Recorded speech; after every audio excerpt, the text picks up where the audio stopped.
That's after Arthur C. Clarke searches for the world's dragons, dinosaurs, and great snakes.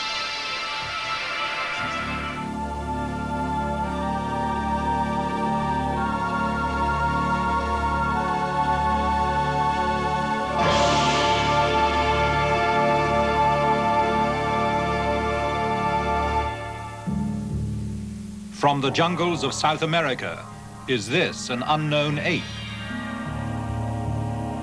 In the forests of the Congo, how huge was this snake which rose up and menaced a helicopter? In Mozambique, could this be an unknown species of big cat?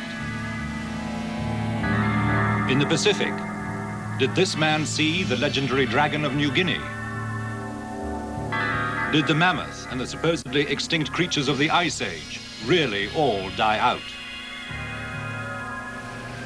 Mysteries from the Files of Arthur C. Clarke, author of 2001 and inventor of the communication satellite. Now in Sri Lanka, after a lifetime of science, space, and writing, he contemplates the mysteries of this and other worlds. Even in this small island, there are reports of strange animals not yet positively identified. The horned jackal, and the devil bird with its hideous strangled shriek. Yet this jungle, even though it stretches as far as the eye can see, is nothing compared with the forests which cover much of Africa and South America. There's room for a whole zoo full of unknown animals there. And looking at this, I'm reminded of a riddle posed by an old philosopher. What is the most cunning of all the animals? That which no man has yet seen.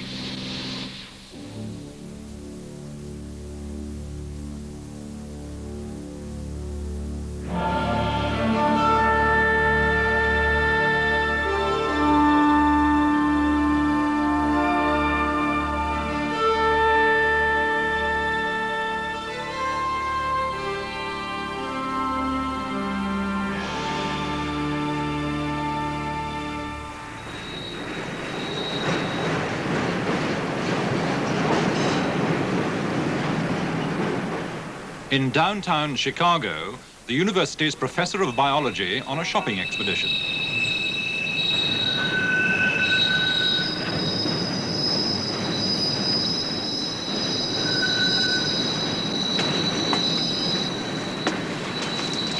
Oh, what is all of this you have? Well, a jungle machete, a jungle hammock, some medical supplies for the tropics, and a backpack. Where are you off to with it? Well, you may not believe this, we're off to Africa to look for dinosaurs. For it's in the Congo that Professor Roy Mackal and his colleague, explorer James Powell, really believe, from many reports, that there may exist a living dinosaur, or something like it.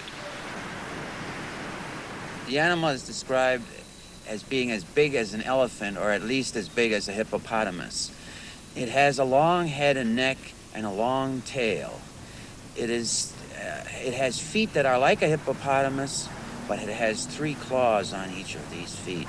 Every kind of animal that we can think of that is alive today doesn't fit this picture. The closest it comes to, and amazing as this may seem, is a dinosaur that is extinct perhaps 65 to 70 million years.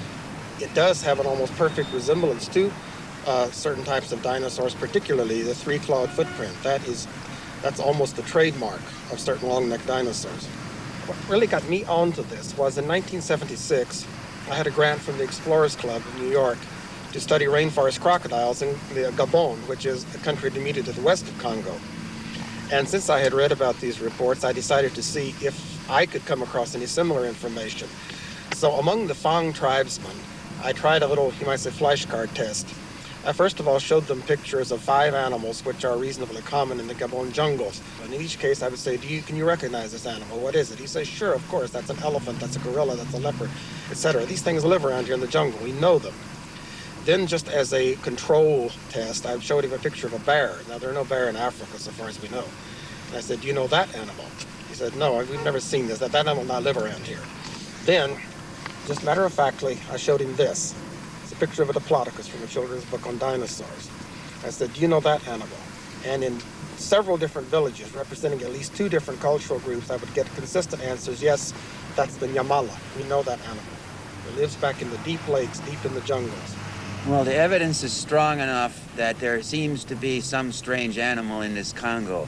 And if it's a dinosaur, it would be interesting enough for us to leave Chicago, the bright lights, the ghost of Mayor Daley, and go to the Congo.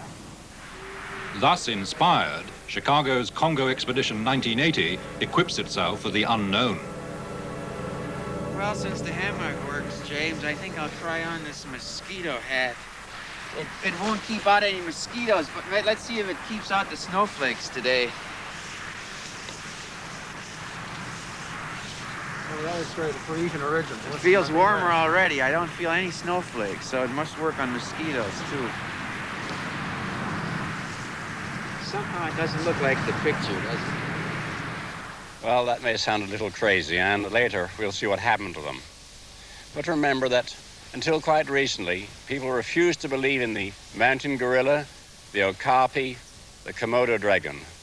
They were all discovered in this century. Even the panda's a recent arrival. It was literally pandemonium when San Francisco gave an all-American welcome to a real VIP, a very important panda. Baby Sulin is the first giant panda to be brought to captivity. Now it's tea time with Mrs. Ruth Harkness. During a grueling expedition in China, she found Sulin crying in a hollow tree. But ever seen a happier panda than this?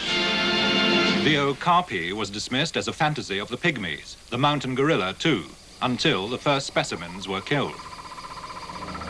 Who would believe the current stories of a saber-toothed killer loose even now in the Australian bush if we didn't have evidence on film that the ferocious Tasmanian tiger, this is the last one known, was still alive in Hobart Zoo in 1933.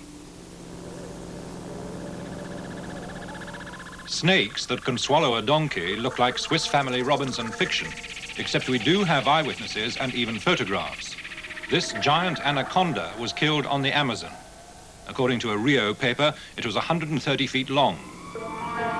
This one was dispatched on the banks of the Mogiachu River in the interior of Brazil. When this snake, allegedly 115 feet in length, emerged from the river Oyapock, the militia were called out to machine gun it. But it was in Africa, the Congo, that an undoubtedly monstrous specimen appeared to confront this Belgian helicopter pilot, Remy van Leerde, as he returned from a mission in 1959. So as we had a camera on board, I decided to make several passes over the hole where the snake was in able to let the men take a picture of it. And I made certainly between 4 and 6 passes right over the hole where the snake was in. By then I was already flying for 25 years, so I have a very good experience of measuring things. And I would say the snake I saw there was close to 50 foot, close to 50 feet. I don't know, you say 50 foot or 50 feet, but very close to certainly.